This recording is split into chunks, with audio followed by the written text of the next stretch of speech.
ADB road వద్ద జరిగిన ప్రమాదంలో ఇద్దరు యువకులు చనిపోవడం బాధాకరమని డిప్యూటీ సీఎం పవన్ కళ్యాణ్ అన్నారు. Game changer pre release event లో జాగ్రత్తగా ఇంటికి వెళ్లండని 1కి 2 సార్లు చెప్పానని పవన్ అన్నారు. మృతుల కుటుంబాలకి జనసేన పార్టీ తరపున 5 లక్షల చొప్పున ఆర్థిక సాయం అందిస్తామని ఎక్స్ వేదికగా పవన్ కళ్యాణ్ తెలిపారు.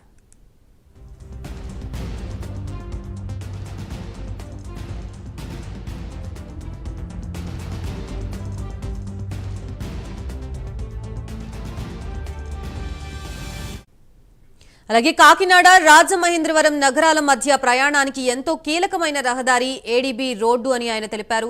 ప్రమాదాలు జరుగుతున్నాయని తెలిసినా గత 5 ఏళ్లలో ఈ రోడ్డుని ఎవరూ పట్టించుకోలేదన్నారు. కూటమి ప్రభుత్వం ఏడీబీ రోడ్డు పనులు చేపట్టిందని తెలిపారు.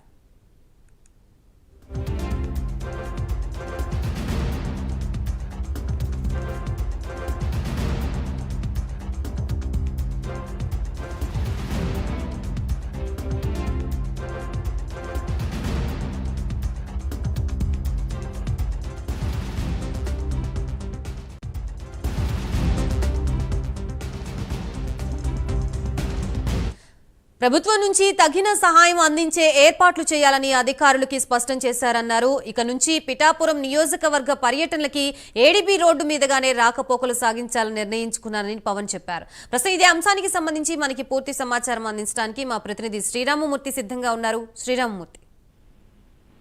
గాయత్రి, ఏదైతే రామ్ చరణ్ నటించిన గేమ్ చేంజర్ సినిమా రిలీజ్ రోజున రాజమండ్రి వచ్చి తిరిగి కాకినాడ వెళ్తుండగా ఒక బైక్ ప్రమాదం జరిగింది. ఒక లారీని ఢీకొట్టడంతో ఇద్దరు యువకులు మృతి చెందిన పరిస్థితి ఏర్పడింది. అయితే ఆలస్యంగా ఘటన వెలుగులోకి వచ్చింది.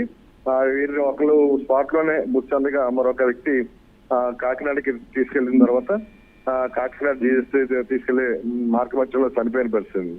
ఈ ఇద్దరు కూడా వెళ్ళొద్దంటే ఏదైతే గేమ్ చేంజర్ కార్యక్రమానికి వెళ్ళొద్దంటే వెళ్ళారని చెప్పేసి తల్లిదండ్రులు కూడా చాలా ఆవేదన వ్యక్తం చేసిన పరిస్థితి ఉంది. అయితే ఇద్దరు కూడా ప్రాణాలు కోల్పోవడంతో 23 సంవత్సరాలు వయసున్న వీళ్ళు ఇద్దరు కూడా ప్రాణాలు కోల్పోవడంతో 2 కుటుంబాలు కూడా విషాదం నెలకొంది. చూసినట్లయితే బాగా అది రోడ్డు కూడా దాదాపుగా చూసినట్లయితే రోడ్డు కూడా చాలా అధ్వానంగా ఉండడం, ఏడీబీ రోడ్డు ఇప్పుడిప్పుడే మళ్ళీ పనులు మొదలై చేస్తున్న పరిస్థితి ఉంది.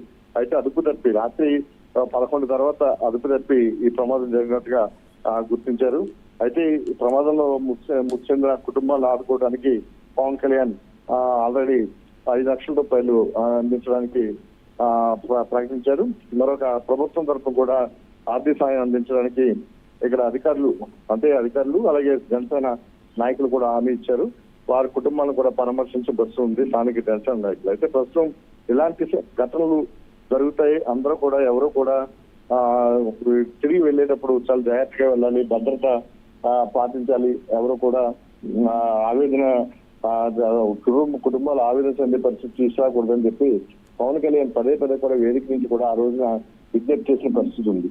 అయినప్పటికీ కూడా అంటే వీరు మామూలుగానే వెళ్తున్నప్పటికీ కూడా ఎదురుగుండా వస్తున్న వాహనం అదుపు తప్పి ఢీకొట్టడంతో ఈ ప్రమాదం చోటు చేసుకుంది. దీంతో వీరి కుటుంబాల్లో చాలా విషాదం నెలకొన్న పరిస్థితి ఉంది. ఇలాంటి పరిస్థితుల్ని ఇక మీద జరగకుండా చాలా జాగ్రత్తలు తీసుకోవాలి అని చెప్పేసి కూడా మళ్ళీ పవన్ కళ్యాణ్ కూడా ఒక విజ్ఞప్తి చేసిన పరిస్థితి ఉంది.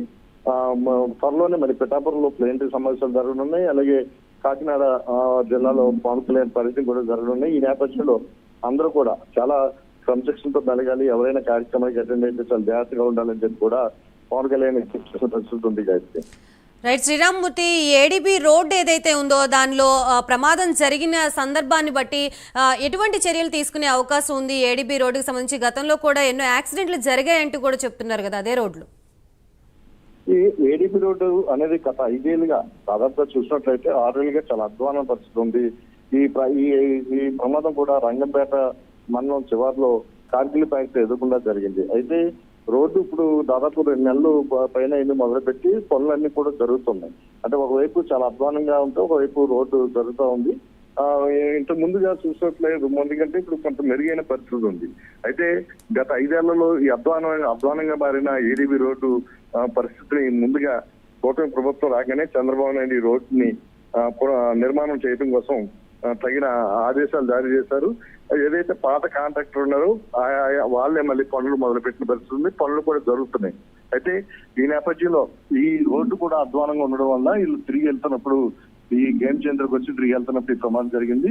అంటే కాకినాడ జిల్లా గైకల్పాడుకి చెందిన అరవ మణికంఠ 23 సంవత్సరాలు, తోకాడ చరణ్ 22 ఈ బైక్ పై వెళ్తున్నప్పుడు అదుపు తప్పింది. రోడ్డు బాగోక వీళ్ళకి ప్రమాదానికి గురయ్యారు. వీళ్ళిద్దరూ కూడా తిరిగి ఎక్కువ అదే కాకినాడ బయలుదేరిన రాత్రి 10 గంటల తర్వాత ఈ ప్రమాదం చోటు చేసినట్టుగా చెప్తున్నారు. వ్యాను వీరి బైక్ ని ఢీకొట్టడంతో అంటే ఈ రోడ్డు బాగోక అటు ఇటు అదుపు తప్పి వచ్చి వీళ్ళ వాహనాన్ని ఢీకొట్టిందని చెప్తున్నారు. అయితే 108 వీరిని వెంటనే పెద్దపురం ప్రభుత్వ ఆసుపత్రికి తరలించారు. అక్కడ చికిత్స పొందుతూ రాత్రి చరణ్ మృతి చెందారు. అతను స్పాట్ లోనే ఎవరైతే మణికంఠ చనిపోయిన పరిస్థితి ఉంది. సినిమాకి సంబంధించి వచ్చారు కాబట్టి ఇటు ప్రొడ్యూసర్స్ తరపు నుంచి కూడా కొంత అమౌంట్ కనుక వాళ్ళకి కుటుంబ సభ్యులకి అందజేసినట్లుగా తెలుస్తోంది. ప్రెస్ మీట్ లో ఇప్పుడే దిల్ రాజు గారు చెప్పినట్టుగా తెలుస్తోంది.